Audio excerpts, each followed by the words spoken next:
Yeah, very disappointing. We certainly hold high standards for ourselves and have been training that way. I think Bangladesh are playing really good cricket at the moment as well in their home conditions. I think today certainly we had a look at the wicket. We knew the wicket was a little on the drier side. Probably didn't expect it to take that much turn and or have that grip early on with the variation, and definitely needed to probably assess a little bit more, take a little bit more time. I think you saw in Bangladesh's innings there, you know, they sort of took their time compared to the first game where the ball was coming on under lights and there was a lot more dew. But I think from our point of view, just disappointing in how we adjusted to the conditions. I thought Bangladesh's bowlers bowled really well, but we certainly gave wickets away. I don't think necessarily the batting depth. I think just our decision making at the moment. You know, when you play a top sides like Bangladesh in their home conditions, those small margins all of a sudden make a big difference in terms of what totals you can put on the board. Their bowlers don't give you what you necessarily are normally getting in terms of opportunities to score boundaries as well as quality fielding. So I think when it comes to missing players, we like to think that we've built quite a lot of depth within our Dutch cricket system in the last 3 to 4 years. And playing teams as good as Bangladesh, that depth is always going to be tested, especially for the players maybe sitting just underneath some of the top order batters that we do have at our disposal, the Colin Ackermans and the 𝗵𝗺𝗃𝗍. So certainly, if you're making poor decisions or you're taking a little longer to sum up conditions, when it comes to quality sides like Bangladesh, that's going to hurt you. Yeah, I think when you put the scores we've put on the board, it's very difficult to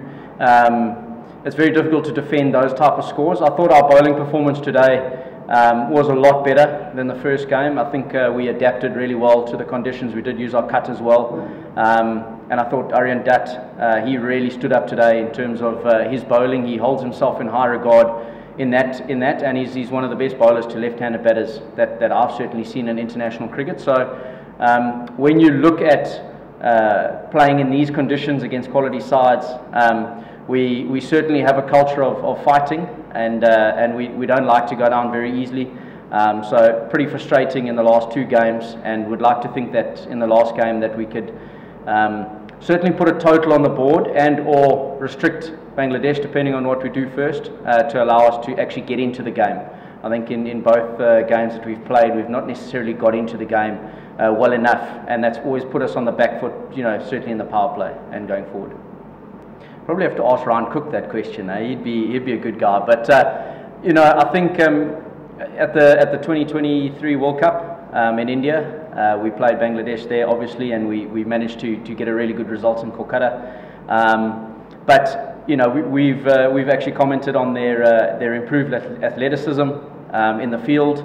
They also sort of their smarts around their batting. They take really good options on, and not sort of as frantic and erratic as or as inconsistent as they might have used to be.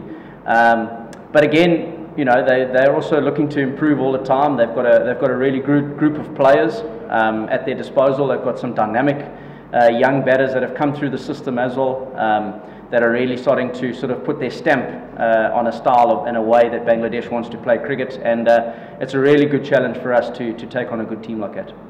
We've spoken to our captain about winning us a toss or two. We haven't won many in the last little while.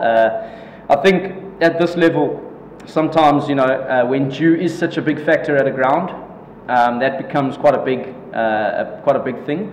But you know, I think in the end you still have to play quality cricket. If you end up losing after playing a good game of cricket, you can stand by that. I think we definitely probably haven't played to our standard that we want to play, as much as Bangladesh should probably plays a really good cricket too, to probably restrict us in many ways.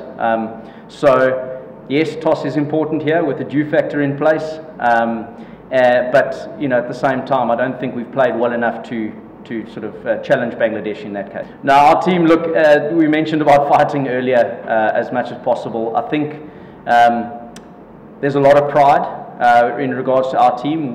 There's huge opportunities playing a quality team, a top 10 nation like Bangladesh in the cricketing space, and this is where we want to be as a cricketing nation, playing against some of the best white ball teams in the world. So from that point of view, you can be sure that we're going to rock up and make sure that we put up a massive challenge.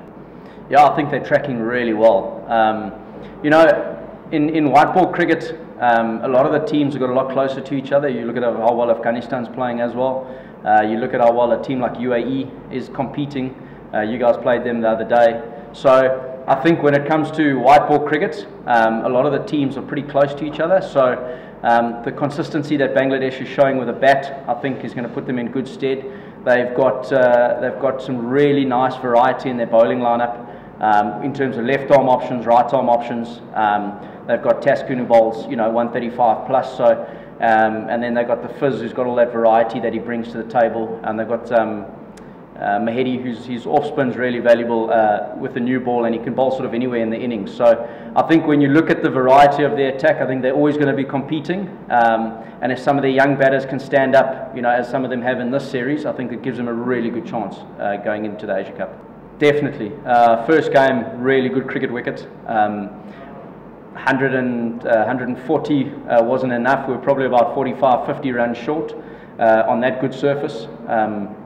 So, in terms of that, it certainly dried out in the last couple of days. It hasn't necessarily rained as much, but it's dried out quite a lot. And you obviously would have seen us batting first there with the ball just gripping a little bit more, whereas in the first game it sort of slid through. A lot of balls sort of skidding and hitting the bat a little bit harder. Today it sort of sat in the wicket. If it hit some of those cracks, it sort of certainly sat up a little bit more. Obviously moving for the last game, moving to a newer wicket again, or a fresh wicket, you'd probably have very similar conditions to the first game in terms of how it plays, I would assume.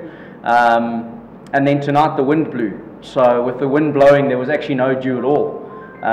So the ball didn't necessarily skid through under lights. It also sat up, and you would have seen with the Bangladesh batting, I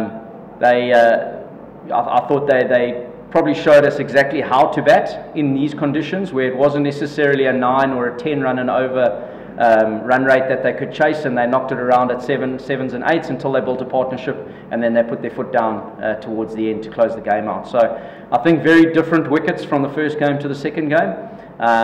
Just us not adjusting quick enough, and Bangladesh being pretty clinical in their skill sets.